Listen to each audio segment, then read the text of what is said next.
नमस्कार दोस्तों, जय जोहार। मैं कौशल तिवारी और बिहनिया संध्या में आपका स्वागत है। आज हम बात कर रहे हैं बस्तर का। बस्तर यानी छत्तीसगढ़ का मस्तक कहा जाता है। बस्तर यानी छत्तीसगढ़ की शान, पर्यटन की दृष्टि से भी और खनिज संपदा की दृष्टि से भी। छत्तीसगढ़ में बस्तर की जो पहचान है वह विश्व प्रसिद्ध पहचान है। लंबे समय तक यहाँ चलने वाला दशहरा उत्सव को देखने के लिए तो देश विदेश से बड़ी संख्या में सैलानी आते हैं।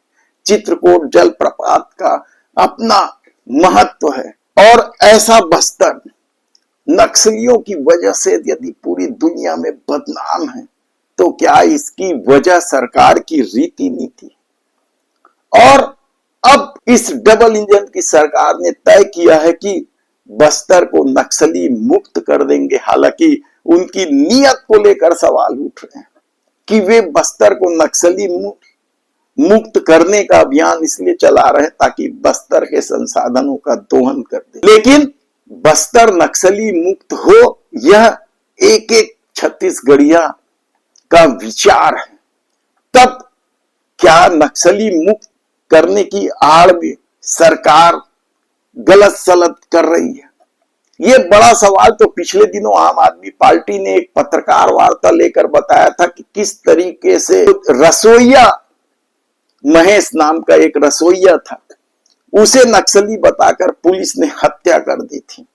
ये मामला कहां तक पहुंचा अभी कहना बड़ा मुश्किल है, लेकिन उसके 7-8 बच्चे हैं और उन्हें न्याय दिलाने की गारंटी आम आदमी पार्टी ने दी थी। कांग्रेस ने भी इस मुद्दे को जोर शोर से उठाया था कि जो सरकारी सैलरी पा रहा था, रसोइया था, जिसका व्यवहार अच्छा था, उसे नक्सली बताकर पुलिस कैसे मार सकती। हालांकि आदिवासियों को नक्सली बताकर मार देने का सरकारी खेल नया नहीं है, पहले भी इस तरह के होते रहे हैं। वहां के आदिवासियों की तो ये स्थिति है कि वे पुलिस और नक्सलियों के पाटों के बीच पीस रहे हैं। उनके सामने जीवन बड़ा ही संघर्षमय हो गया है। यदि वह नक्सली से बचते हैं तो पुलिस नहीं छोड़ती और पुलिस से बचते हैं तो नक्सली नहीं छोड़ते। इस परिस्थिति में जी रहे बस्तर के आदिवासियों को लेकर एक बड़ी खबर आ रही है कि किस तरीके से आदिवासियों को नक्सली बताकर गिरफ्तार किया जाता है। कई उदाहरण हैं, कई मामले हैं, लेकिन ये ताजा मामला बिलासपुर हाई कोर्ट में उठा। 10 सितंबर 2025 को दरबा थाना और एसटीएफ की संयुक्त टीम ने जिन 2 लोगों को पकड़ा था नक्सली बताकर, मुचाकी देवा और विद्या पोडियामी, ये 2 लोग थे। इसे 10 सितंबर को नक्सली बताकर पुलिस ने पकड़ा था और तब पुलिस ने बड़े जोर शोर से दावा किया था कि इन दोनों नक्सलियों की निशानदेही पर कई सारे टिफिन बम बरामद किए गए। लेकिन इन दोनों ने न्यायालय की शरण ली कि उन्हें झूठा फंसाया जा रहा है। दरअसल 10 सितंबर को दरभा पुलिस और एसटीएफ ने कोलिंगे और चंदा मेटा गांव के पास इन दोनों को पकड़ा था, एक झोपड़ी में। ये पुलिस का दावा है। और पूछताछ में जब लगा कि ये नक्सली हैं पुलिस को, तो उन्होंने उनसे कड़ाई से पूछताछ और पुलिस ने फिर बाद में दावा किया कि उनकी निशानदेही पर कई सारे टिफिन बम बरामद किए गए। लेकिन न्यायालय में जब ये मामला गया, जस्टिस संजय एस अग्रवाल और जस्टिस राधा किशन अग्रवाल के डिविजनल बेंच में जब ये मामला पहुंचा तो सब कुछ तार तार हो गया। पुलिस के सारे दावे खोखले साबित हुए। पुलिस सबूत ही पेश नहीं कर सकी। पुलिस के जांच अधिकारी कुछ और बता रहे थे, कांस्टेबल जो वहां मौके पर मौजूद था वो कुछ और बता रहे थे टिफिन बम को लेकर। जांच अधिकारी का कहना था कि इन दोनों आरोपी यानी देवा और पोडियामी की निशानदेही पर टिफिन बम बरामद किया गया।